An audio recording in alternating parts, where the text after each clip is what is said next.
Okay, cool. Hello, everybody. This is your fantasy podcast, baseball.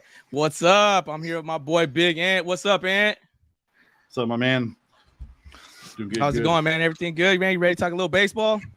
Baseball, and more baseball. Let's get it going. All right, everyone. So we got a nice little show going on. We're gonna talk about some MLB injuries. We got some big ones that we need to discuss. It's pretty heartbreaking to some of us fantasy owners who drafted a couple of these guys. So it hurts a little bit, but we'll go over that. I want to talk a little bit about the World Baseball Classic. It was a pretty nice one. If you didn't get to check it out, I know I caught the highlights, so I just want to go over that a little bit. We also had the top fantasy free agents. So a couple of those guys that got hurt, we're gonna see. I know there's no filling the spot for those guys, but we're gonna check the fantasy free agents, see if we can find something out there. We got fantasy trends, we got early predictions, and we have some upcoming AAA players that we want to take a look at. So just in case we can find somebody way deep down there and could make a splash on your team. So that's what we got in store for you. And let's just jump right to the MLB injuries, man. Jose Altuve. Woo, man, that's a big blow, about? man. I mean, the timetable. I heard 8 to 10 weeks. 8 to 10 weeks. Ken Rosenthal tweeted it last night. Big time blow if you've already drafted. If not, that's somebody you take in the way later rounds now instead of the top probably 3 or 4 rounds. Now you're taking him in the 8th, 9th, 10th round now. 8 to 10 weeks, that's a big chunk of your season. That's like 1/3 of the season. Yeah. So, yeah, that's one of those that you're going to have to sit back and play your cards with if you've already drafted. Yeah. I mean, let's just right off the bat, man. There's no replacing Altuve off the free agency. So, yeah, like I said, like I told the guy who drafted him in our draft from last week. He was I got a pretty deep roster. Like, man, you're not replacing Jose Altuve. It doesn't matter who you have at the position. You're not replacing that bat. It's not happening. So I mean, there's no way. At the end of the day, you could have drafted well at the second base position. You could have had maybe 2 good guys there, and you could fill that void. But you're not filling Jose Altuve's numbers. No way. Big difference. There's no way. The guy damn near batted almost 300, or I think he might have batted 300. So just find a guy to bat 300 is you can forget about it. Man. You're not gonna find that every year. 20+ home runs, close to 100 RBIs. I mean, if not, he might be right now the best fantasy second baseman. I mean, he's right there. He's either 1 or 2. I don't know who else is up there with him, but Altuve's been a name at second base for plenty of years, and he's been there for a while. Going on a decade now.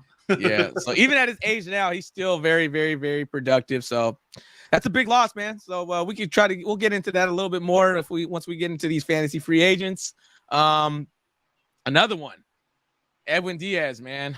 This one hurts my heart, man. I drafted him. He was the first reliever taken off the board. I took him. And man, celebrating the win goes down. You almost feel like the Jose Altuve injury is that serious, but then Edwin Diaz is really just as close to just serious of an injury for anybody who drafts a reliever. I mean, that's top reliever off the board, hands down, and you're going to lose him for the whole season. I did see a tweet where he said he's hoping for a comeback. I'm thinking regular season comeback, not fantasy season comeback. So he'll be back for playoffs. I think he can make it for the playoffs, but for us fantasy owners, what does that do for us? Yeah, you're cutting him, and you're hoping there's something on the waivers immediately. There's nothing that's going to replace him, like we said, along with Altuve. But the reliever position isn't nearly as hard as the Altuve situation, but it's hit or miss with the relievers, in my opinion. Yeah. So with the reliever position, there's a lot of young pitchers that are coming up, and they're starting pitchers, and that's where you can find out and fill in them as like double starts. So you can kind of get the double starts at the reliever position because they're technically positioned there until they get 5 starts, and then they're eligible to go starting position or starting pitcher. So you have that little leeway between both of them. So that's the kind of cool part of it. I mean, it sucks to lose them, but you're going to find a little bit more you're going to probably find a lot more double starts in the young relievers and try to fill a void. You're not going to fill it, but you're going to do your best to try to make up some points there. Yeah, you're going to have the flexibility with that void now, but at the end of the day, you never want to have to deal with that situation. Yeah, exactly. So yeah, there's another one we have is Brandon Nimmo, diagnosed with a strain in both his knees. He's a second baseman. He's one of the middle of the pack second basemen. He's also took an injury. There was no timetable when I looked it up. I don't know if you heard anything about that injury. I have not. Yeah, so he went down. He had to get helped off. So hopefully that's not too bad. But it sounds like the Mets are just getting it early. Hey man, hopefully they can get these out the way. They just gave him like a 15-year contract. Yeah. So hopefully these Mets can get these injuries out the way, man. But it's not looking too good. And better news, Jacob deGrom, he makes his Cactus League debut on today, actually. So that's some good news for some fans. Yeah, a lot of people are excited with that one. Yeah, so that's pretty good. I know he didn't go as high as he's supposed to, because he is one of the top pitchers in the MLB. Yeah. But I mean, if he's already on his way back, that's pretty good news, man. Real good news. I just want to tell him to take it easy. Don't overdo yourself. It's just Cactus League. Just take it easy, man. You have nothing to prove, and stay healthy. Oh man, yeah. So that's very good news, man. He's a top flight pitcher. So if you have him, that's good news for you fantasy owners. Last one I want to touch is Lance McCullers. He finally gained some information on his injury. It's been just all cloudy ever since he got hurt, but it's a very low grade strain on his right forearm. Anything to do, I'm pretty sure it's his pitching hand. Anytime it has to deal with your pitching hand, man, you want to take it extra slow, man, because there's just that extra caution where, like, if you overdo it, it's gonna be like it's just you don't want to have any other setback than you need. Yeah, you're not pouring your own drinks. You're probably not feeding yourself. I actually heard, I don't want to jump off subject, but I heard with Edwin Diaz, the Mets owner, he bought him a nutritionist, he bought him a physical therapist, he bought him all this and that just to get him back into shape, to help him bring him back quicker. So it's like those situations when you're a big name player, you get all that extra stuff, because it comes with the territory. When you pay somebody that kind of money, you want them on the field. Yeah, exactly. So yeah, that's hopefully he takes it easy. I have him on my fantasy team too, so it's not good to see these MLB injuries, a part of our show. And I got a couple of the guys there, but I mean, these are quality players. Diaz, I lost for the season. It hurts a little bit, but we got to move on. Still plenty early to kind of trying to find something, a little diamond in the rough, and we'll go over some free agents later. But all right, moving to the World Baseball Classic. Were you able to catch that USA game?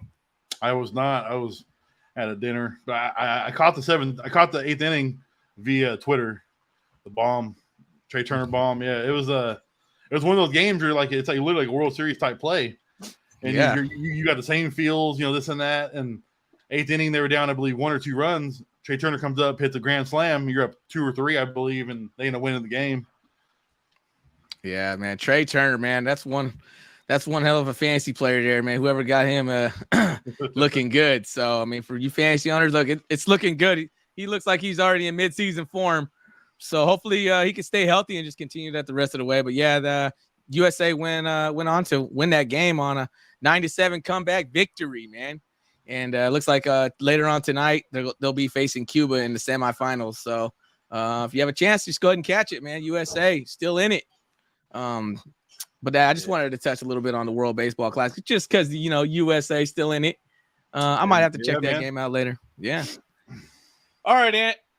Let's move on, man. Let's talk. We got a lot of free agent fantasy players out here, man. Honestly, when I looked at the list, there's a lot of people there that could be on teams still. Yeah, I mean, but like when I do agree with you to an extent, but when your roster is only set to a certain amount, you kind of gotta nitpick who you want to really hold on to, and like we both agreed on, we both want to hold on to pitchers in our league. So batters for the most part are always going to be there. They're always going to be there as a kind of like a waiver pickup if you need last minute on a Sunday or something like that. So yeah, that's not really something I'm really too worried about going into the fantasy season. Okay. Yeah, I mean, I see some hitters that were drafted, last season. I know this is a different season and a different year, and it's all about who's hot and who's not from going back there. But right here, right off the bat, let's see, we can start off with Ty France. I think you were looking at him a little bit in the draft. I was. This being our first draft, you really never know, how it's going to pan out. And without doing some extreme homework, there's going to be players you believe will fall to you, or players that you see after the draft. Oh man, what is he still doing there? So I mean, Ty France, he was a big name last year. He was in the Rookie of the Year conversation. He had a great year, and he's one of those players that I feel like should be rostered at least. But like our teams know, because we like to go heavy on pitchers, but like on a roster in general, in any league, he should at least be on someone's team. Yeah, with the stats we have in front of us, this is predictions. So they actually predict him to go to bat 300.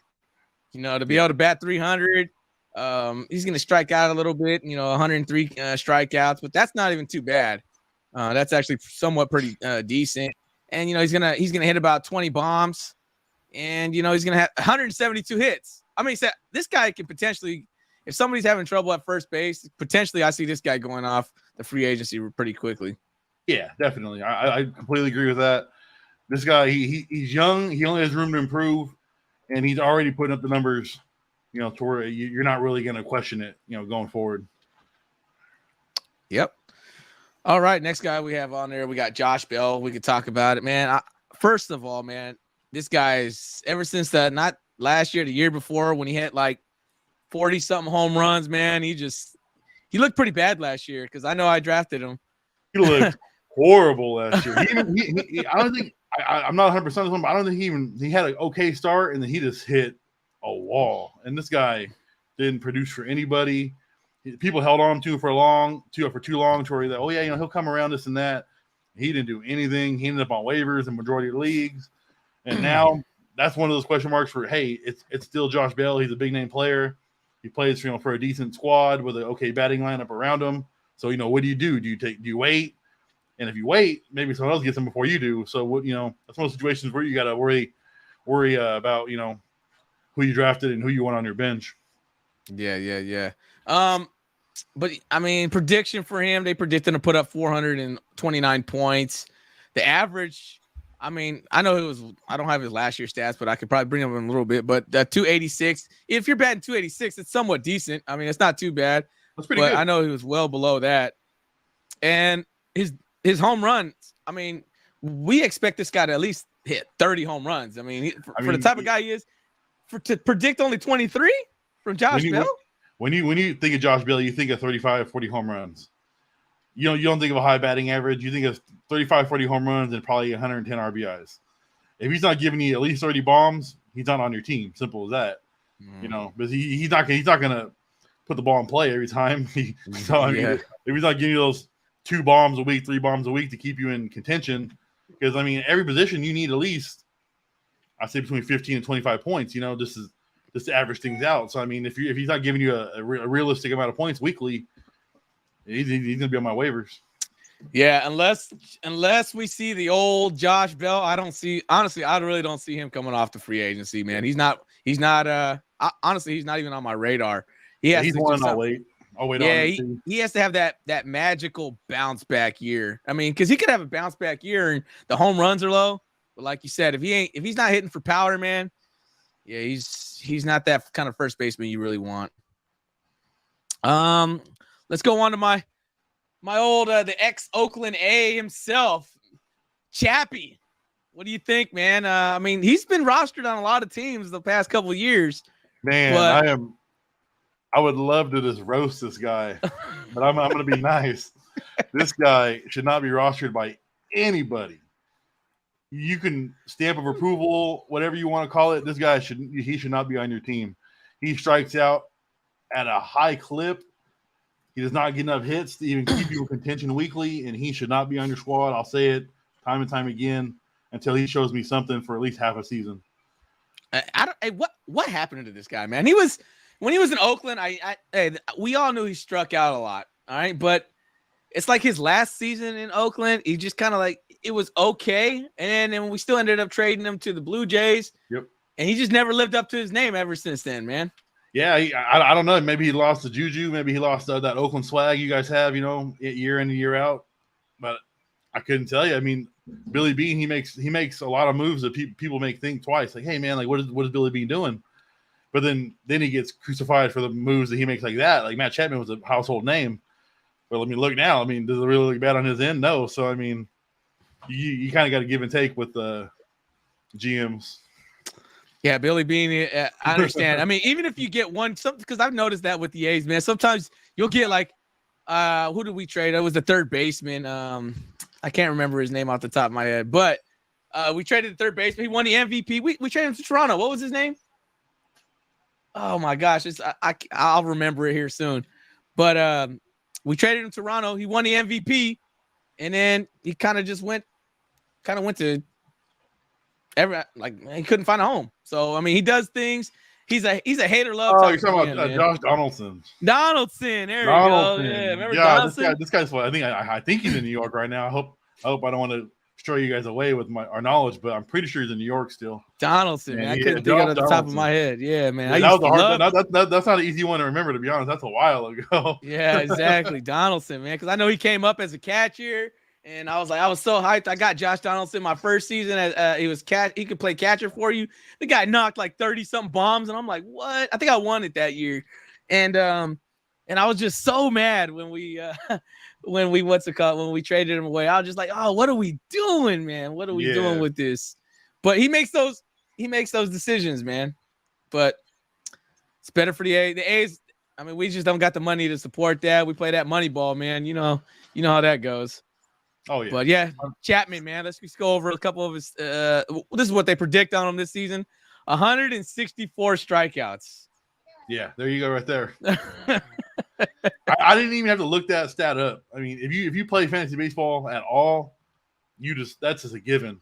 Every year, man, he's going to strike out 2-3 times a game, and you hope he gives you that home run to cancel it out and give you probably 3 points.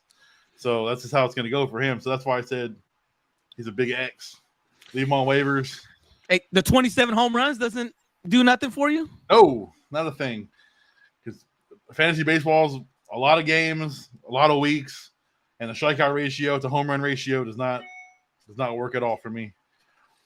Yeah, man, I'm with you on that one, Ant. He's just so inconsistent. He's gonna have that week. This is what's gonna happen, Ant.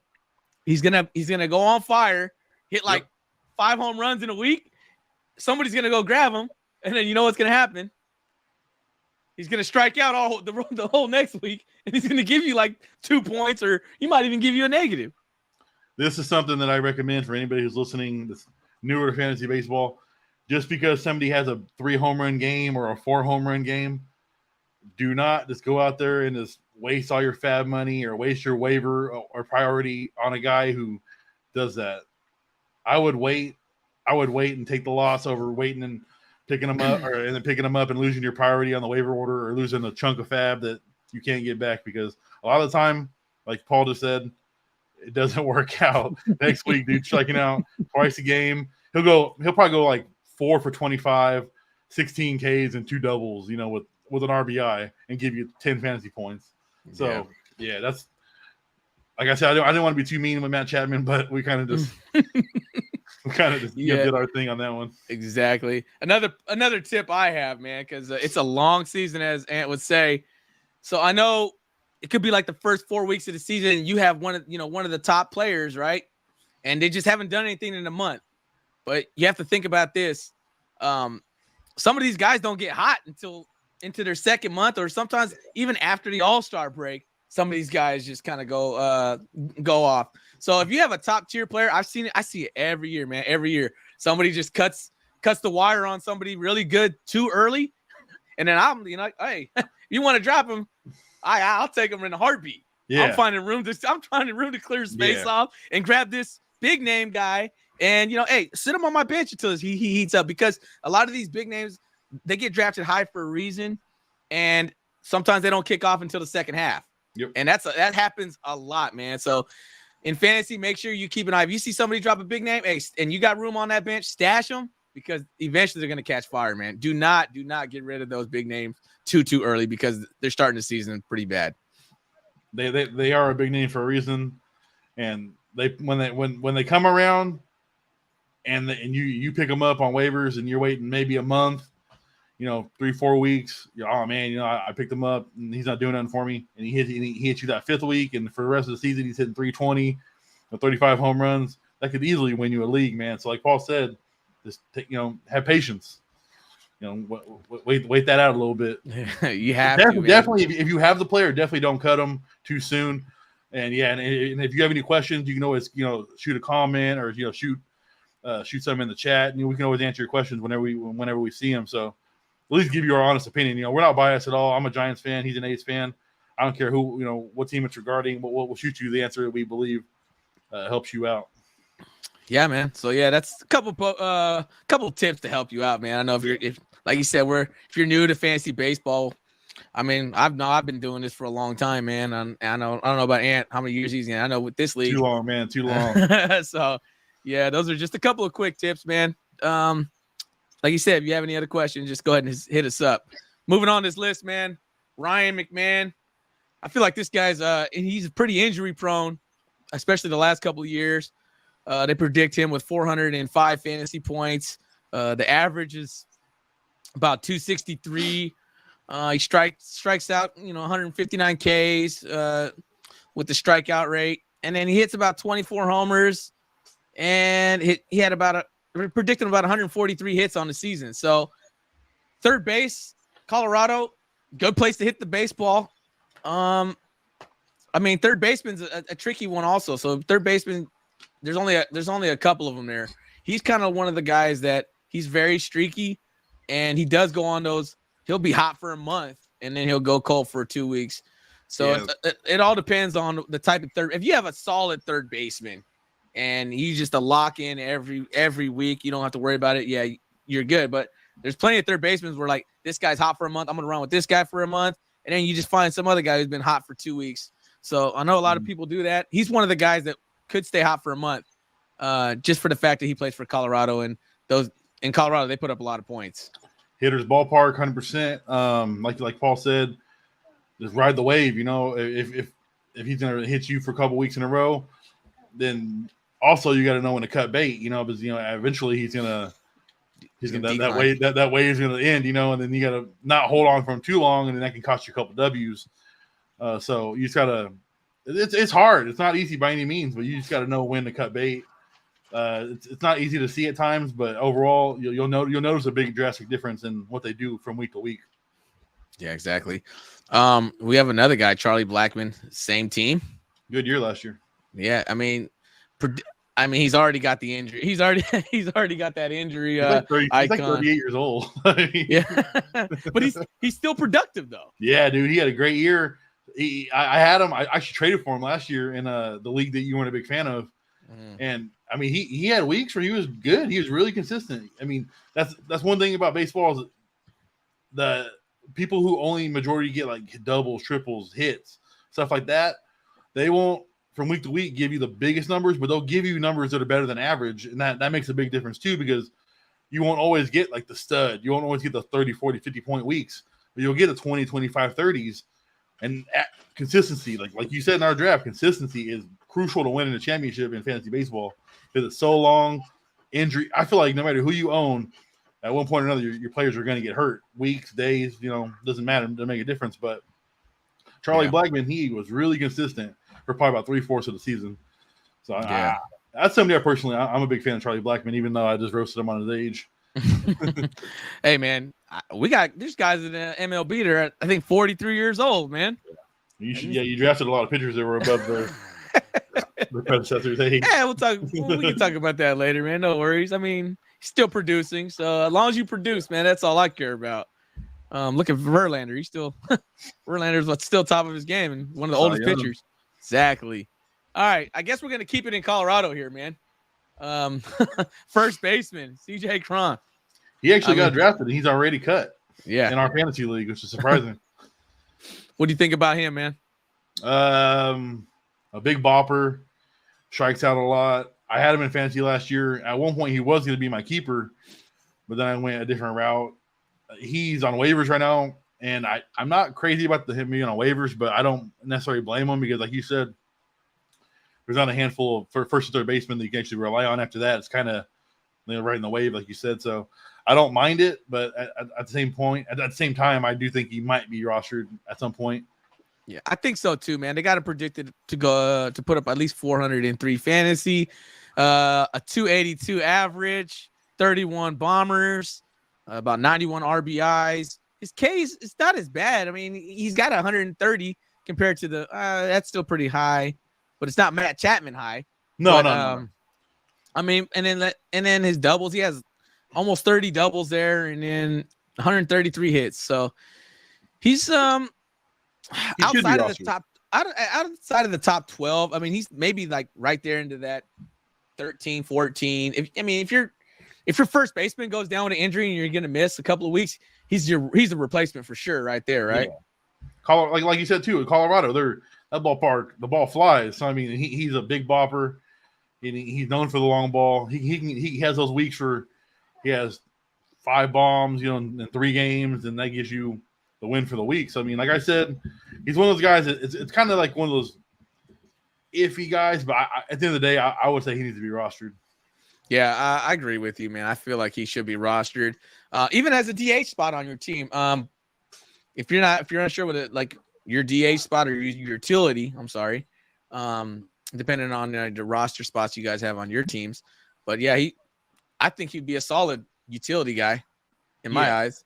Yeah, your standard 10, 12-man leagues, 1 utility, I would say that's a pretty good chance he's on your squad. 2 utilities guaranteed on your squad, and then a 14-man, I would say at least on your bench.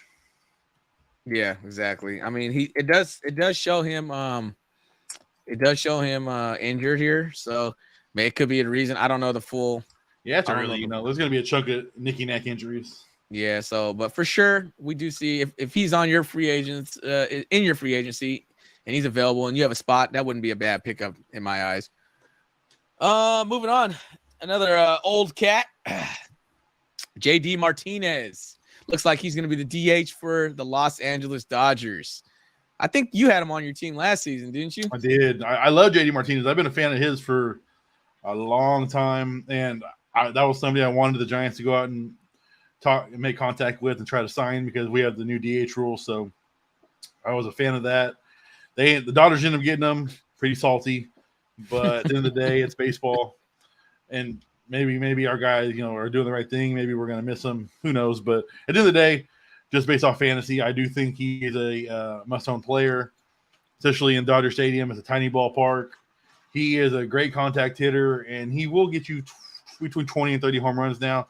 Not the same guy you saw in Arizona and early Boston, but he will get you probably 20 to 30 home runs. Kind of depends. Honestly, I didn't mean to cut you off. Honestly, it kind of depends on how the Dodgers are kind of mojo's going, this and that. If they're full force going, then I don't see anybody in that lineup being stopped. But their lineup's a lot different than last year, so it's going to be a total different story over there. Yeah, honestly, when this guy gets hot, man, this guy is hot. We're talking about 3 homer games. I've seen it plenty of times, man. So it says that they predict him with 22 home runs. Easily can get that 30 to 35 easy. So depending on what kind of year he has, he's playing in with the Dodgers. So there's going to be some bats there to work around. So he could be put in a situation where he's going to get you that RBI support. So he's a guy to keep an eye on for me. Especially, I think he can play the outfield. I'm not 100% sure, but they got him as DH only right now. I'd have to double check that one. As long as he played the outfield a couple of times last season, I think he should be eligible. 5 or 6 games. Yeah, 5 or 6 games. But now, I believe that at least with him, he's going to be primarily DH. Just with his age and everything, they don't need him running around the outfield no more. Yeah, exactly. And let's just do one more, and then let's switch it over to pitchers. All right. Yeah. Austin Meadows, right fielder for the Detroit Tigers. I think they got him at 396 points, batting about 258, strikes out about 100 times. Not too bad. About 82 RBIs, 21 homers, and about 134 hits. I mean, not a bad guy. Austin Meadows had a great year the year before. I know he was drafted on some teams. Yeah, the previous year. He's one of those middle of the pack. If your outfielder goes down and you get him at the right time when he's peaking or if he's hot, he's kind of one of those replacement guys. Yeah, maybe 2 years ago I was pretty high on this guy, and then he got hurt and he never really recovered. So until like you said, like if you catch him when he's peaking, that's one thing. But one, he's got to be healthy to peak, and two, we got to see something before I even consider picking him up. He's one of those guys who I wouldn't mind picking up if somebody got hurt in my outfield, or maybe he needed a fill at the DH spot. But overall, I'm leaving him on waivers till I see otherwise. All right. And we got this that popped up, man. We got a little question here. How often would you need to change each lineup each day, or change my lineup multiple times a day? Every league is different. So last year in Ant's Buddies League, it was a daily. It was a daily league. So if somebody got hurt or whatnot, you could change your lineup daily, which was cool for a little bit. I mean, especially if your guy gets hurt. If your guy gets hurt, it's a big plus. In the league we're in right now, it's that set it and forget it lineup, man. So you got till Monday until I think the first team plays. I think so. I'm not 100% sure. Is that how it worked? Once one, or I think it's one the team locks up. Once the first player on your squad plays, no matter what position, pitcher, batter, team's locked. Somebody on your team plays, your team's frozen, and good luck from there. Yeah. So that being said, if I got, Mike Trout, coming out, and they're talking about, he got hurt on Friday night. They kept him out Saturday, and he won't play till Monday, and to see how he feels. Now, in this league, you really have to take that in consideration because, hey, do I want to play a guy? Yeah, he's still kind of hurt. Could he hit that DL Monday morning and then just kind of mess your whole week up? That's happened plenty times, more often than you would think in this league, and it kind of sucks because if you leave him in there, you're not getting nothing, Ant. Yeah, there's so many scenarios to go with. You could start him. He could play half the week, then get hurt again. You could start him Monday, and then last minute he sits out, like you said, and he doesn't play for the whole week. Based off it, lingering, or or they saw something that they're scared of that they don't want him to play on. Give him a week off. I mean, there's always something. That's why I'm a huge fan of daily. Because there's even a button in daily where you can just do it for the whole week, and there you go. You just hit the button, puts everybody in there for the week, and you got your lineup set for Monday through Sunday. But I mean, I'm at a point where I should be able to know baseball regardless of how it's set up, and you should know how to, like Paul said, take your risks when they come. And if you sometimes it pays off, sometimes it doesn't.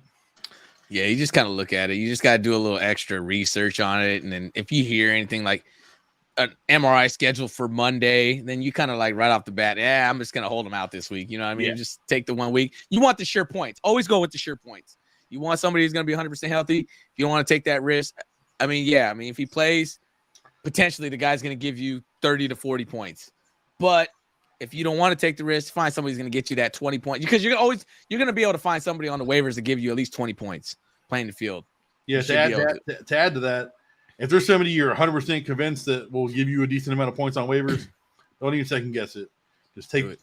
It's unfortunate if your guy ends up playing, but if there's somebody out there who can give you between 20 to 30 points, that's guaranteed money. That's guaranteed points. That's guaranteed that, hey, my guy, it's unfortunate if he ends up giving you 45, but at the same time, you can live with 30 and not having to take a 0. Especially if the matchup is great. You know what I mean? They got a matchup and they're going against because you can see it. You can go to MLB.com, see what the projected starters are. And he's going against these guys. They're giving up their ERA is like over 7. You know what I mean? I'm going to take that anytime. So always just do a little homework. And if you're unsure, we're always here to help out. So just go ahead and let us know. So yeah, on that note, let's move it over to the pitchers, man.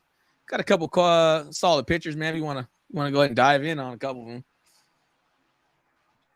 Tyler Mahle, Minnesota. Yeah. He's one of those guys who's middle of the pack, kind of like a guy who'll give you 15, 20 points a week. you hope you get a quality start from him, to solidify that start from him. If you get him a double start, week, I think he can a high side 35-40. That's what you're really looking for. But most weeks he probably won't give you that much. He'll probably give you in the double start probably 20 to 30 points. But if you get that quality start out of him, you should be sitting pretty secure and pretty okay with your start for the week. Yeah, I mean, for an ERA projection of 3.15, that's pretty solid. Yeah. Yeah, I mean, but don't think about it. He's in Minnesota. Minnesota did they make the playoffs last year? I believe so. I think they did. So I mean, their lineup's not as bad as in years before, because I know whenever I saw Minnesota, I'm like, oh man, it scratch them off. Yeah. So but no, he's gonna probably be one of their top pitching players on that team. 163 Ks, not too shabby. 9-8 record, predicting 13 quality starts. I mean, yeah, that's a solid guy. I mean, like, going to the double start, like what Ant said, I mean, he'd probably be a solid double start. If you can get him as a double start in weeks, he'll probably give you that 30 to 35 points, depending on his quality starts, for sure. Who we got? John Gray up next, Texas. Yeah, John Gray. He was somebody that our buddy Jose had in fantasy last year, and he caught him and held on to him. And John Gray gave him some good numbers for a good stint, and then he got hurt and fell off and went to waivers.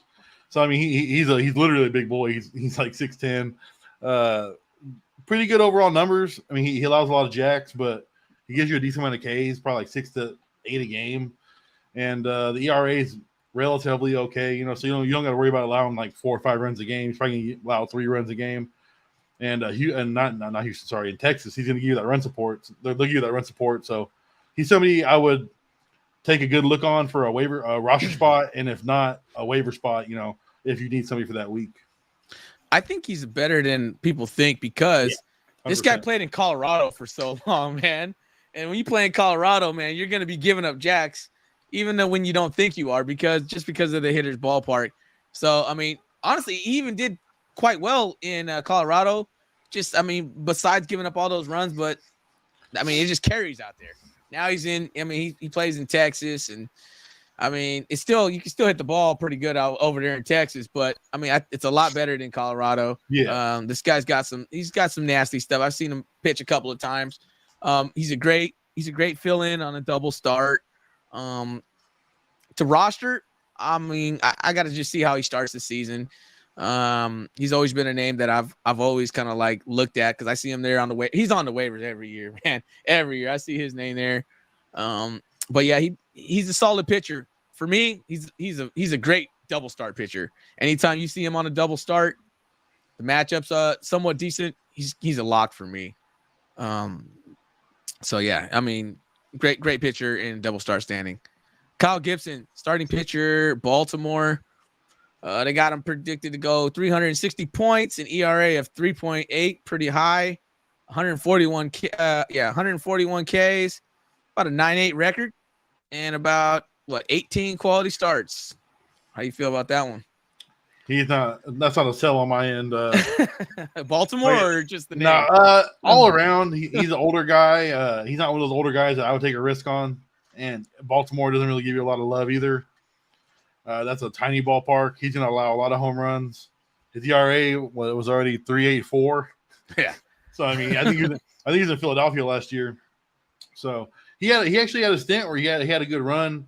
But like we said earlier with the waves, once that wave ends, with pitchers, one thing with pitchers and batters, big difference. When a wave ends with a pitcher, it's over probably. It's over. So with a pitcher and a batter, big difference. He's telling me I'm not even touching him with a stick. He can sit on waivers until he goes like 5-0, 6-0. I'm not even gonna peek at him. Yikes! Just leave him there, huh? Yeah, leave him there. Biggest question mark I have is the team. You know what I mean? Baltimore.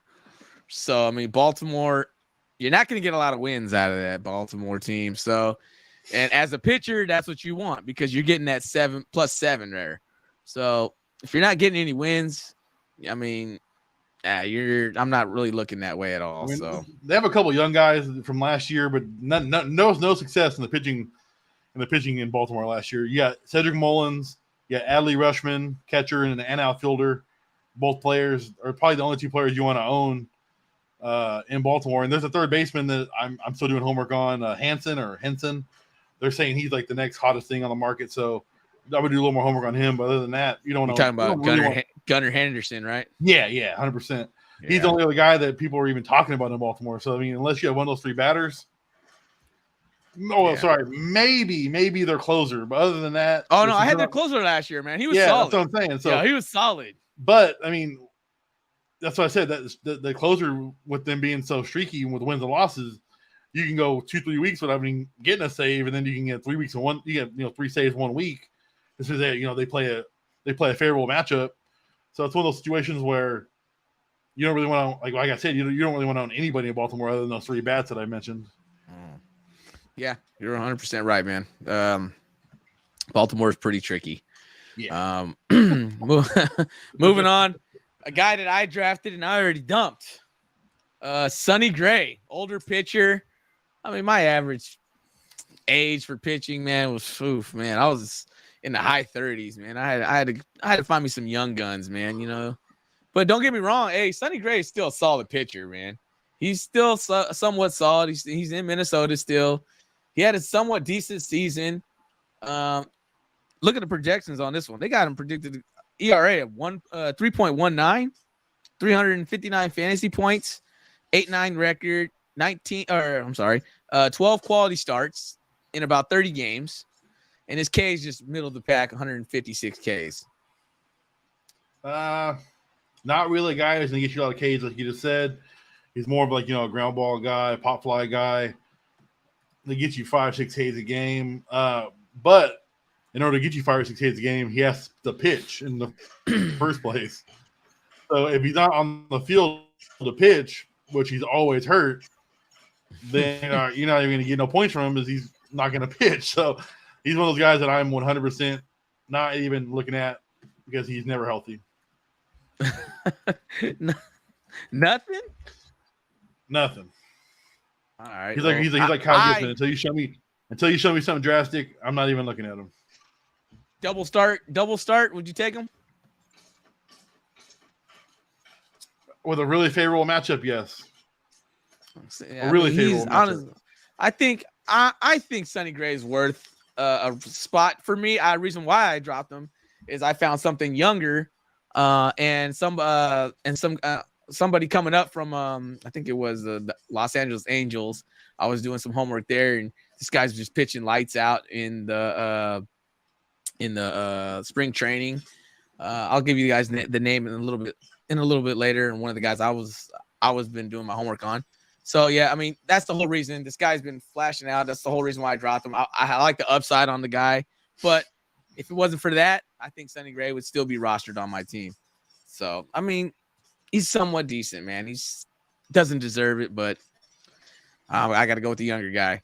Okay, next up we got Ranger Suarez, pitcher for Philly. I really don't know too much about this guy. I don't know if you know anything about him, man. Yeah, he had some cool ups and downs. He's a pretty consistent pitcher with what he's given. He's low, probably mid-range 3 ERA, and he's going to give you 5-6 Ks a game. And what you really look for, like I said earlier, you look for the quality start. That's what's going to be big with him is he doesn't really eat up a whole lot of innings. I think the innings for this year, they're looking at him at 155. So that's not, it's not like, that's like maybe 6 innings a game. So that's right around that quality start range. He's more of like last year, he was like a 4 or 5 inning guy before he started getting eaten alive. So that's kind of where you see him. The stats on him last season, man, he had a 3.65 ERA. He went 10-7. Yeah, 129 strikeouts, and he played in 29 games. So that's, I mean, he has room to improve. Yeah, room to improve. I mean, he's still a younger pitcher. I think last season was his like second kind of full go around with or actually first. I mean, his first season looking like he only pitched a couple games, and now it was last year being his first kind of full take going all the way around, and at his first real action as an MLB starter. So I mean, yeah, I mean he does have room to improve. I mean, for that being last season, it wasn't too bad for him for being his first season. Yeah, like I said, I mean, kind of like you said. Sorry, he's young, got room to improve.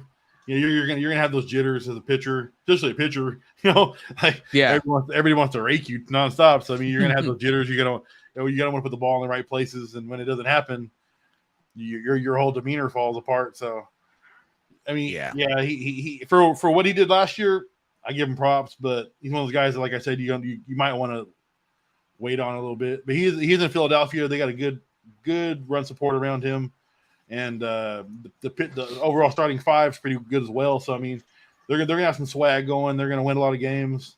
He's one of those guys that's definitely a double start for me. Yeah, for sure. If he comes out the gate hot, he probably might get swooped up real quick. So he's probably one of those guys to keep an eye on. Next up on the list, we have Cole Irvin, the ex-Oakland A. He pitched pretty well at the beginning of the season, kind of got torched at the end. He moves to Baltimore.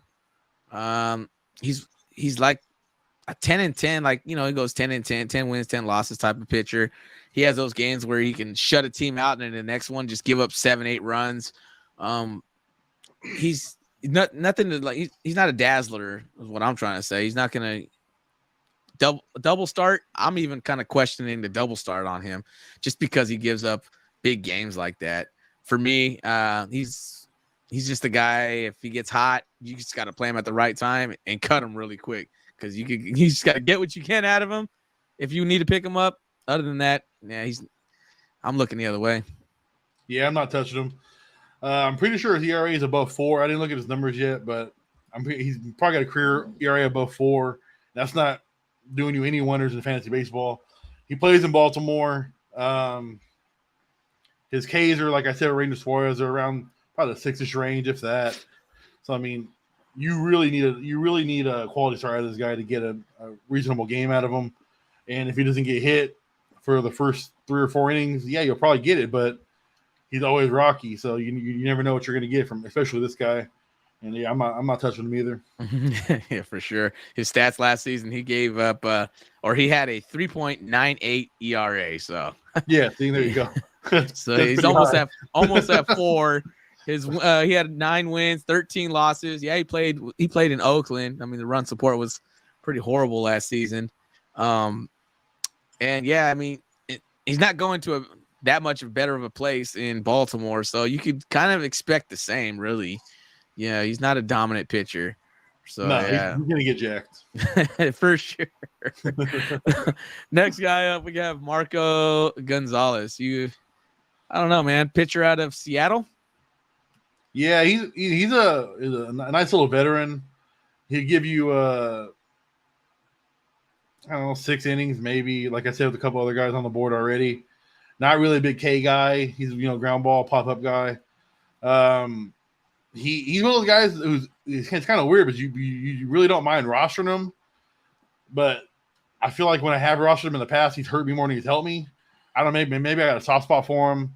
I don't know, but this year he's one of those guys I'm actually gonna be looking at. But he's like I said, he's a nice veteran. Seattle's got some swag going on over there. They got a nice batting order to give him some run support, and I'll keep my eye on him. He had a 4.13 ERA, man, last season. Yeah, he had a bad year. So he's got room to improve there. Yeah. He went 10-15. Yeah, and he had 103 strikeouts in 32 games played. Yeah, I'm not touching this guy, man. No way.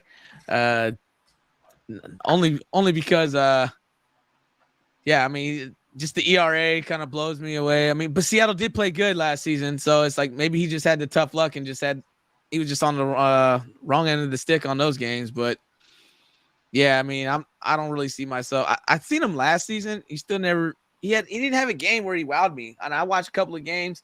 When I watch a pitcher and how he can try to make a batter look kind of foolish a little bit, he doesn't have that, nothing electric about him. Nothing electric for me. Double start, I'll probably pass unless this guy just has some kind of miracle about him next season. But yeah, I'm not a fan of his. let's just we'll take a pause on that one later. We can move on to roster trends. A couple of guys we just talked about, or it's going to probably be all the guys we just talked about. Roster trends going back up to Ty France. This guy's rostered in 87% of the leagues, and he's a 75% start. That's starter. that's a guy who could be a starter for sure. I think we talked about that already. Yeah, if he's not a starter, it's because you drafted somebody that's probably a top 5 first baseman, and he should definitely be rostered at least on your bench. So especially if you got somebody who's hurt, I would even stash him. Just to maybe trade him later, or if you got that open roster spot, it's a no-brainer in my opinion. Okay, I want to look at a couple of guys that we haven't talked about because I know there's the Josh Bell, there's the Matt Chapman, CJ Cron. How about Nate Lowe? Nate Lowe, huh? Yeah, he had a stint where he was killing the ball, hitting a lot of bombs, had a pretty good batting average, fell apart, and never really came back. So I think I like Nate Lowe over Ty France, to be honest. The reason why, he plays I think on the Rangers still, or let me see. Yeah, he's still in Texas. Yeah, so he's still in Texas. He batted 302. Batted 302, 27 homers, strikes out as you would think, 147 times. Pretty high clip. Yeah, he had 179 hits last season. So honestly, I don't know why this guy's not higher than a couple of these first basemen. For sure, I'll take him over Josh Bell. He had a solid season last season. I know I picked him up a couple times because I know my first baseman got hurt and he was available and he did wonders for me. I like Nate Lowe. If he starts the season hot, I'm pretty sure I'll end up picking him up and trying to stash him there somewhere because I think he's in a good spot in Texas, and I think he can really produce there and become a quality first baseman in my eyes. I don't know. What about here we go. How about a catcher? We haven't talked about any catchers. William Contreras. Hasn't he got a brother out there? Yeah, Wilson and William. Yeah, that was a big signing for Milwaukee. They got the. I'm pretty sure he's the younger brother. Yeah, he's the younger one. He's a middle of pack catcher. I'm not really crazy about him. At one point, the Braves had both of them. They had William Contreras and they had DeArnold. So they had 2 catchers at one point. They were if you don't have like a top catcher, you're basically streaming the whole year until you get one that you are content with. That's how I see that position. Yo, honestly, I like this guy a lot. I had him last season. The reason why I dumped him last season is because he was sharing time and he wasn't like the everyday. Was like, and every time he was there, he would do good. And then it's like the week that I'm like, all right, I'm starting him. He would only play like 2 games and whatnot. But so the news on this guy, he's supposed to be the catcher out there. So he's gonna get his starts in Milwaukee. Stats last season, he batted 278, 20 homers, struck out 104 times. He had 93 hits, and he only played about 95 games. So you can see a lot of those games. He did do a lot of pitch hitting, because he's a good hitter, especially for a catcher. For me, I don't understand why he's not rostered. If I didn't have the catcher I had, that's probably who I'm looking at. For sure, he's going to get rostered this season at some point. It's hard to find catchers, man. Catchers are one of the things really hard to find. You're not going to get a lot of points out of it, out of a catcher. There's also another one we'll probably talk about here in a minute, but he's one of those guys that he's like a bottom of the, like right there on the bottom of like the top 12 catchers. Maybe makes it inside depending on how he starts the year. Yeah, he could easily fall inside the top 10. I wasn't really crazy about him last year based on, like you said, he had to share the time, but he could. We don't really know yet. He's never really had the full-time gig. So now he has a full-time gig in Milwaukee, he could be a 6, 7, 8 guy. Maybe even top 10, like you said. But there's only a handful of catchers that you rely on, without getting hurt. And when them go down, the whole catcher gig shifts. I think he could easily fall into the top 8 role. Yeah, for sure, man. I like it. I like him a lot, man.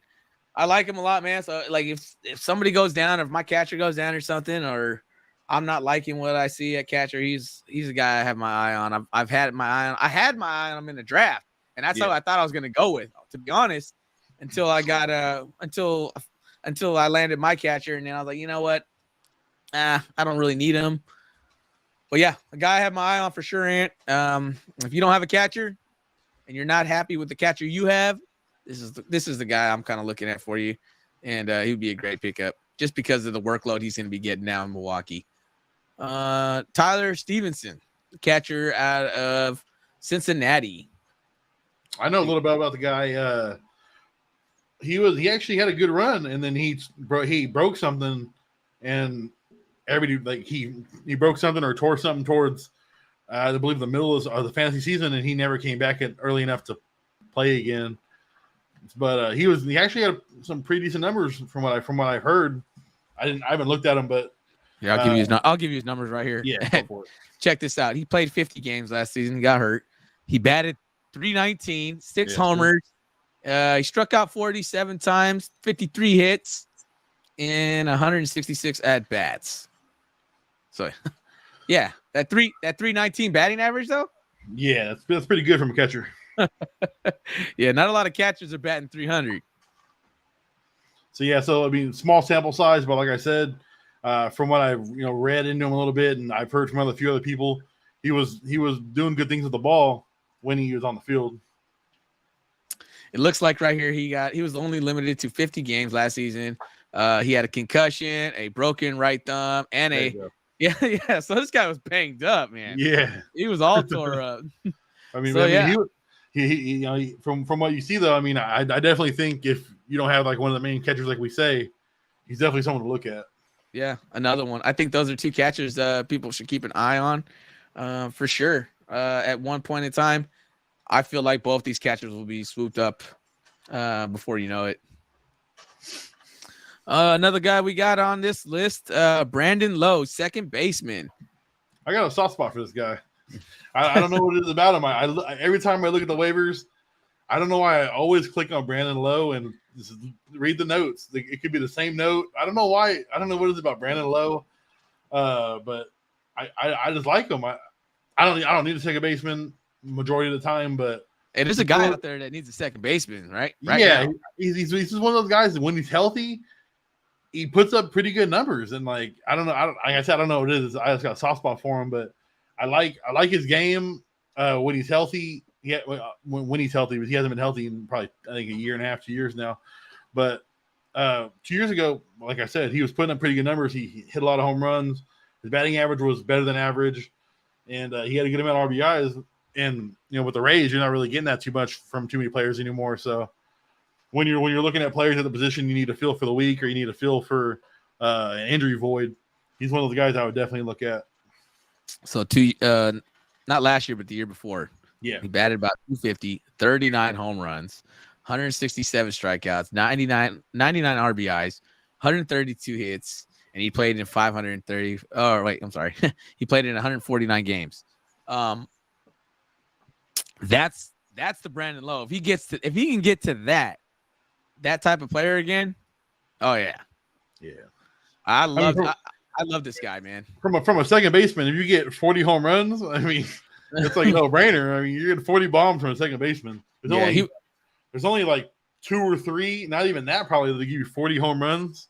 And if there's a certain somebody listening right now from our league who might have a Jose Altuve on the DL now, maybe go take a look.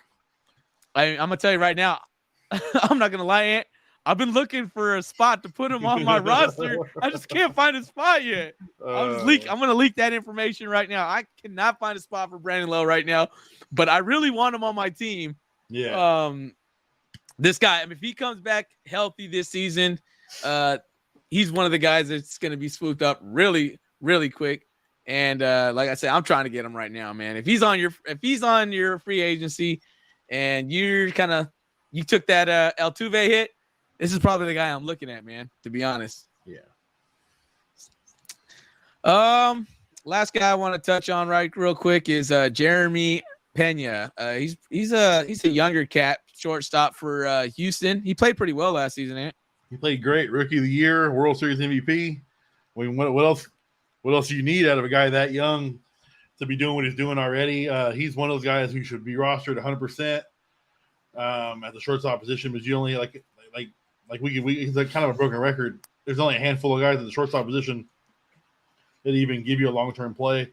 If you're in a keeper league or a dynasty league, that's no brainer right there, man. Jeremy Pena is the guy, and I'm pretty sure I'm not pretty sure about it. Does he play second base too? I think he does because he played second. And I think he had to cover for Correa, who got hurt last season. So or Bregman, yeah, or third base. Yeah. I know. I'm pretty sure he plays multiple positions. That's always the plus in fantasy baseball, guys. If you get somebody who plays multiple positions and somebody goes down, insert him right there. It gives you wonders to work the free agency waivers better because you can pick somebody else at a different position rather than having to be stuck at one position. No, they only have him at shortstop. Really? Yeah. Oh man. I don't think he played enough games. I think he subbed in a couple of times, but no. Okay. Well. But yeah, still a solid player. 100%. Yeah. 100% rosterable. Yeah, for sure, man. Look, check out his numbers last season, and he didn't play the full season because he took a little while to get into the league. He batted .253, 22 jacks. He had 63 RBIs and 132 hits. Just amazing. Yeah, I want to say this might be kind of like a double-edged sword. Don't always be swayed away by the batting average. As hard as that may seem to believe, or oh yeah, no way, I want a batting average who's above 300. You want 280s. The way I see baseball, the batting average is drastically falling for a majority of the league, and it's so don't. I just want to say, don't always be swayed away just because you see a low batting average. Yeah, for sure, man. Especially with strikeouts too. If this strikeouts is the one that you kind of like want to really look at because you're getting those negative points out of that. I mean, those guys going like 0 for 4, man. You're taking that -2 right off the bat. And sometimes they go 0 for 4 a couple days in a row. Yeah. and then they finally hit a home run and all right, he hit a home run. How do I still got -1? Yeah, you still got -1. Maybe you're in a nice goose egg. Yeah, so that's where you want to really look at. The strikeouts is the big one. But if the guy is hitting 35 to 40 home runs, you kind of have to live and die with the strikeouts. I mean, that's their job. That's their job is to hit homers. And the only way they're hitting homers is they got to swing away every time. So, yeah. That's what we look out for. All right. Is there anybody else you kind of want to talk about on the list? I know we have the most active on the other side. Anything else you want to go over on that one, or? I'd actually just started looking at the list. We're pretty good there, man. I mean, we named off pretty much all the big ones, and the ones we didn't name, we already talked about earlier. So I mean, we hit all the middle guys pretty well. Yeah. What about going back to the top free agents? Let's go back to the list a little bit. Anybody else on that bottom half of those lists kind of interest you a little bit? Because I know we just talked about Brandon Lowe. Brandon Lowe was on the list, and he's actually pretty low for the hitters there. Just because they're going off his injury last year. That's the whole reason why he's ranked kind of low. I see Justin Turner too down there. Well, Justin Turner. Let's give it talk about Justin Turner, third baseman. Boston. They got him predicted at 393 points. Batting average of 283. What's his home runs look like? They got him at about 17 homers and with about 154 hits. I mean, we talked about third baseman. It's kind of hard to find also. What do you think about giving Justin Turner a look? New home, new scenery, all that. I like it. I think he's one of those guys who's good at contact, so he can find the holes in Boston. They got a pretty big outfield. A lot of places to put that ball. I just don't know their overall aspect of what Boston's going to look like because I mean they lost Bogarts. Their pitching staff looks different every year now. So I mean, I kind of it's one of those you kind of got to see what they're gonna look like from a whole team aspect. Mm-hmm. I mean, but if he might come out hot, he might come out cold. You never know. But if they come out as a good team, they start the season nice. 7-2, 8-2, something like that. He's one of the guys you at least want to keep your eye on because he might be part of the reason why they're 8-2. Yeah. So if you had two top players you're looking at on that hitters list, who you got your eye on? Just for everybody out there. Two top the hitters. I am going off of this. I'm going to go one guy that I was going to bring up after this, Ahmed Rosario, which we'll talk about, and then I would also like probably Charlie Blackmon if he's healthy. Okay. But we can talk about Rosario. Let's talk about Rosario right now. He's one of those guys, shortstop, can put up some good numbers. The home runs were pretty cool for a shortstop, not too bad. I think middle of the pack. He hits the ball pretty well, and he was a big part of the Indians. Indians. He was probably a big part of the Guardians last year. Indians in the playoff run. I know the Indians. Man. Come on, man. He was a big part of that Guardian success. He's someone I think can make a major jump going into this season. Yeah, let's talk about the stats last season. He batted 283, 11 homers. He had 111 strikeouts, 25 walks, 71 RBIs. Is this right? He had 180 hits. Yeah, he had a good season, man. Yikes! Oh man, that is a guy you kind of want to look at shortstop, I guess. Mm-hmm. Yeah, I mean he could be a top 10 shortstop. Yeah, definitely. Yeah, so if you're looking for a top 10 shortstop, that's one guy. That's a pretty good find right there. Actually, I didn't really know too much about him. Yeah, that's a pretty solid, probably pretty solid shortstop out there. Actually, hopefully nobody in our league is watching. All right, what about pitchers? Anybody on that list? That two guys you got an eye on? Like I said, I'm back on the Marco Gonzalez train. I think he might have a comeback year. And then if I had to pick another one, I want to like, even though we didn't talk about him, Steven Matz. I'm glad you brought that up because I want to talk about him. Yeah, I really want to like him, but the second one I'm gonna pick though is John Gray. But yeah, we can definitely talk about Steven Matz. Let's talk about Steven Matz because this is the guy I have my eye on right now. Depending on how he comes back, I mean it was his first year with St. Louis last season. He had the injury bug. He only played in 15 games. His ERA was not too blown up, but it was 5.25. He went 5-3. And he's the year before, man. Let's just talk about the year before he had, and he pitched. He did this in Toronto. He had a 3.82. He went 14-7. I mean, he had a solid season in Toronto the year before, and that's in Toronto. Everybody's hitting the ball, hitting the letter off the ball in Toronto. So, yeah, I kind of just feel like he never really got in the, he never really got into full form, for the first year. Like I said, he only went 5-3 or 5-4. He said so. He never really got to a groove to where he could make a big splash. But I think this year, we'll definitely somehow keep an eye on. You'll probably keep an eye on him too. And if he starts looking decent, he'll be gone real quick. Exactly. And then what was the other guy you wanted to go ahead and talk about? Oh no, I was just on Marco Gonzalez. Marco Gonzalez and John Gray. Those are my two picks. I also want to keep an eye on. I know he hasn't been pitched well in maybe 2 years, but Zach Plesac. I think that's how you say his name. But yeah. I had him when he first came out. That dude was amazing. When he's on, this guy is electric.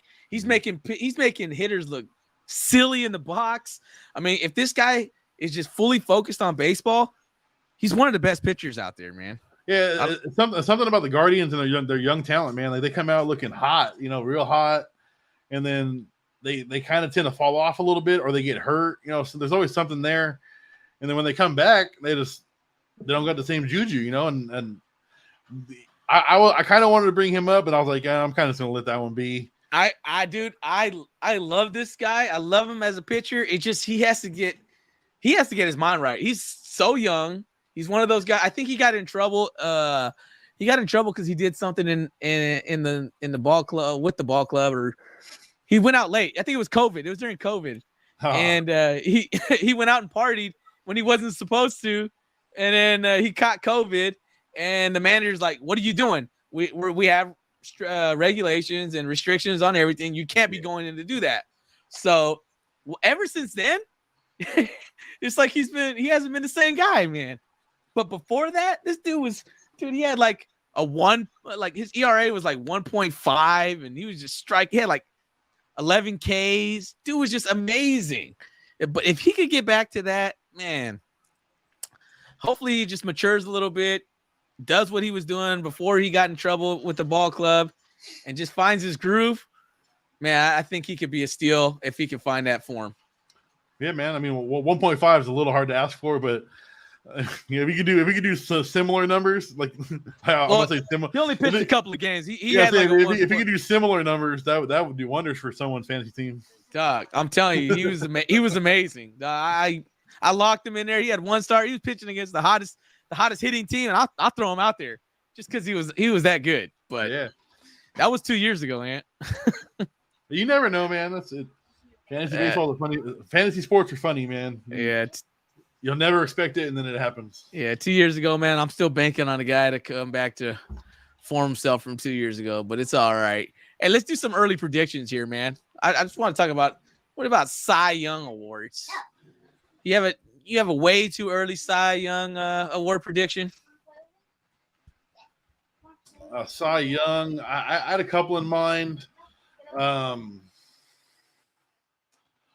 but it's a little different one. I like McClanahan and with the Rays. I think he can go out there and give you some good numbers. He had a good year last year. I think he could perform better on that one. I like Shea McClanahan. And then there was what's his name? I can't think of his name now. I sorry about that, but yeah, Shea McClanahan's probably my number one right now, just based off of what he did last year, and I think he could even do better this year. I got a couple of one of my guys, an older pitcher. I think you like this guy. He's playing with the New York Mets. Max Scherzer in the NL. I like Max Scherzer, man. The guy doesn't. He doesn't. Let me tell you. He doesn't. He does what he has to do, man. He's a lot older, but I still think he can get the job done, man. No, I mean, he'll definitely get the job done. It's just the injuries are starting to pile up, man, and it's one of those things where how many like, but he missed a good chunk of the season. He missed like 2 months with the rib strain or whatever it was. So yeah, he was playing okay before, and then he had the rib strain, and then he came back really great.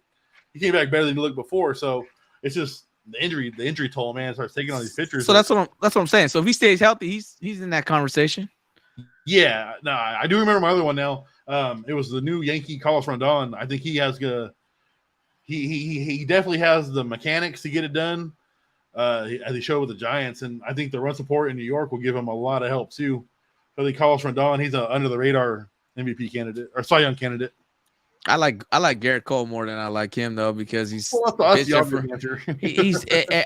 like him more, man. I mean, Garrett Cole, but he hasn't been in the conversation for Cy Young since he's been in New York, right?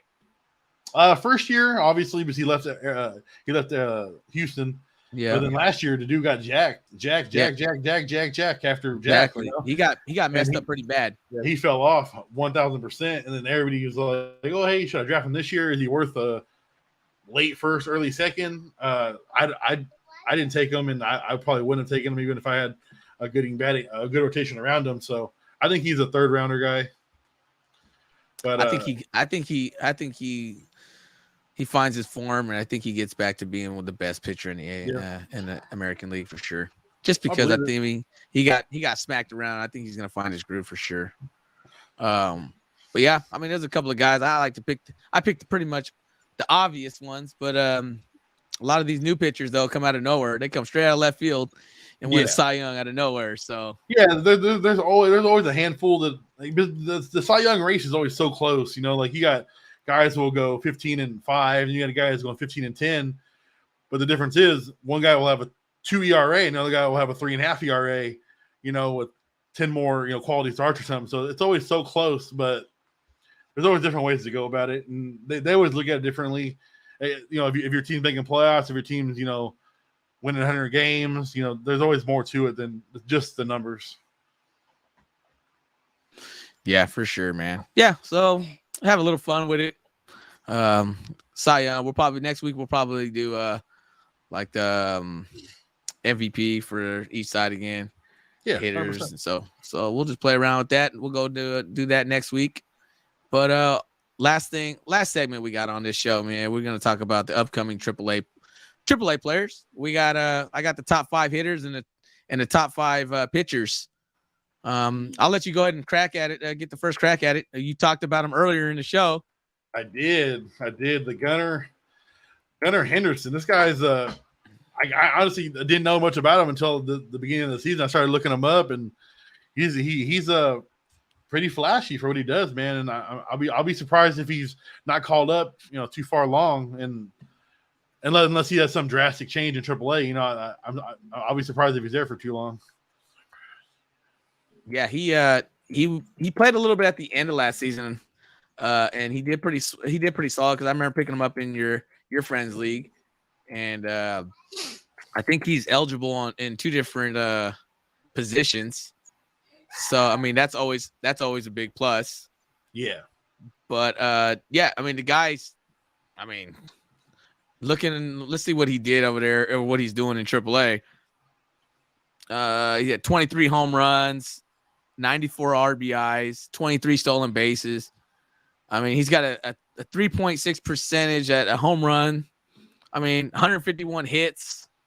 This guy is just crushing it in AAA. Yeah, he's no brainer. He should be called up real soon, especially playing in Baltimore, man. Yeah, I was going to bring that up too. That's one of those big ones where it's like if you have nothing going for you, just call them up and see what they got. There's no point in wasting them in AAA. For sure. Yeah, you might as well get all the experience now, right? Yeah, 100%. Yeah, Corbin Carroll, the second on the list. This guy, based off his numbers right here, 28 bombs, 76 RBIs with 33 stolen bases. That's what you really want to look at right there. That's all around numbers, man. That's like a 5-tool player all in the making down there in Arizona. Mm-hmm. Actually, he's already rostered in our league. So he has somewhat of a experience, MLB experience already. Last season, because he only played 32 games when he was called up. But he batted 260, hit 31 Ks, 14 RBIs, and only 4 homers. So yeah, he's pretty solid. He should have a solid season. Arizona too is another place. Another young team. Yeah, for sure. Another young team. I forgot what position did he play. I think he was an outfielder, huh? Yeah, he is an outfielder. Yeah, that is correct. All right, let's go to the next person on this list. Who we got here? Francisco Alvarez. Yeah, 21. Younger in the pack. He's got 79 RBIs, 72 walks, which is pretty average. No steals, so don't really got to worry about that one at all with him. And he got 28 home runs. That's cool. That's kind of like your typical first third base bomber type guy. Don't really get no steals, so you don't have to worry about that. And then the strikeouts were average 127 in AAA. So you're not really flashing anybody away from a fantasy perspective, but from a AAA perspective, it's like one of those things you got to keep an eye on for sure, long term. So he plays catcher, Ant. He's a catcher for the Mets. Yeah. So catcher for the Mets. He got called up last season. He only played in 5 games. He only put up 10 fantasy points. So he didn't have a long stint in the MLB, but crushing it in AAA, right? Yeah, 100%. So depending on how, I don't even know who the catcher is in New York.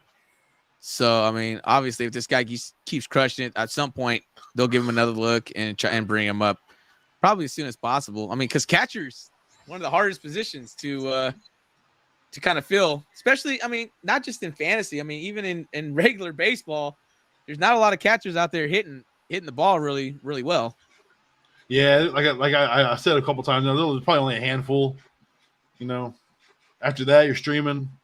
But they're like I said, as long as we keep an eye on these guys, more likely one or two will pan out. Yeah, for sure, man. Next up on the list, Jordan Walker. He's a third baseman for the St. Louis Cardinals. Yes, sir. So he has no MLB experience at all. Yeah, it says right here, all double A. Yeah, it's all double A. But let's check it out, man. Look, he's got 19 home runs, in 461 at bats, 19 homers. He had 68 RBIs, 58 walks, 22 steals. I mean, it's not too bad. He had his batting average was 306.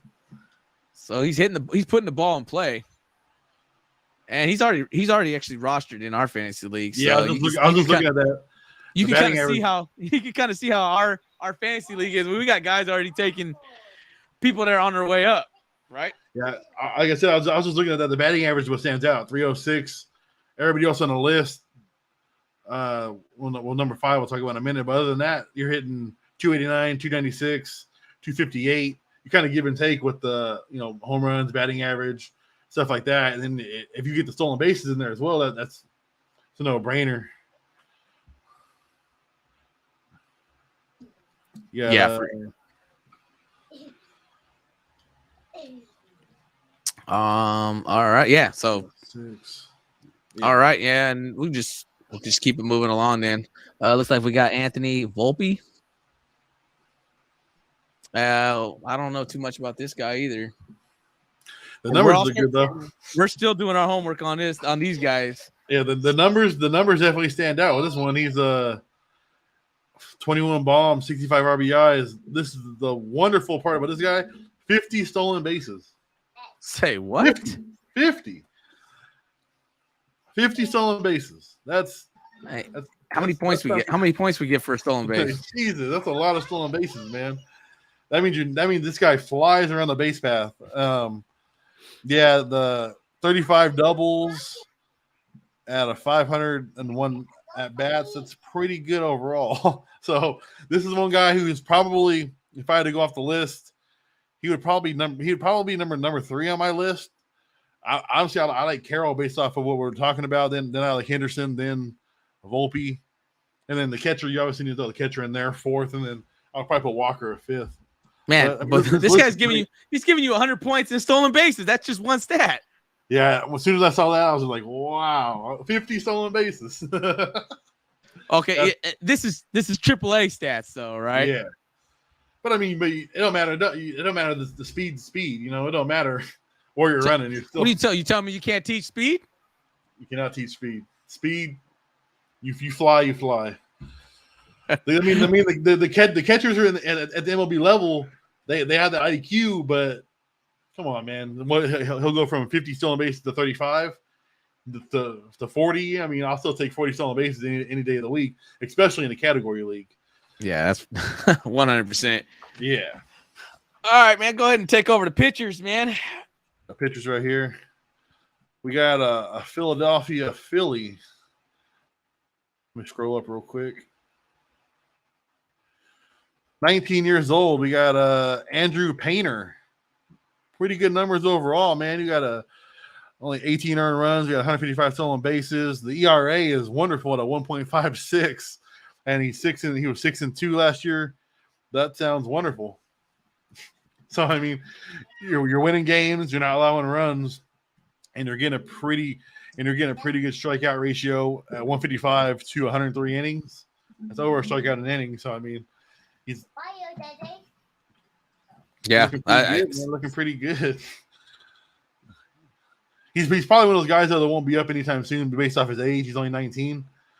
From what I've seen, we also do a little more homework on it, but guys who are that young normally don't get called up right off the back. Nah, 19 is way too raw in talent, man. Like if you throw him in there, I think the last 19-year-old I think that went in there was Strasburg. I think Strasburg was like one of the he was youngest young ones. too. Yeah, there you go. Yeah, Strasburg. But he was a phenom coming out, and everybody like knew about it, and he was striking everything out. So, but yeah, 19's too young. You don't want if they throw him in there too early and he gets rocked, that confidence is just shattered. Shattered.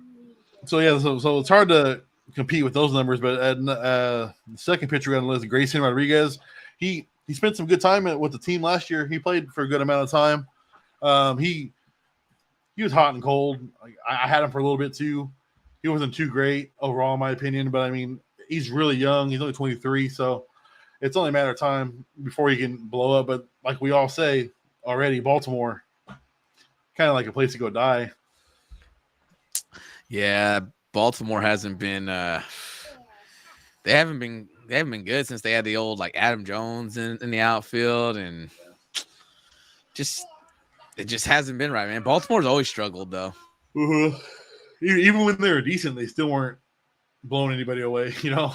I mean, their division's pretty tough and all, but when you're not really competing in general, it's kind of hard to, you know, have people want to come sign with you and so on and so forth.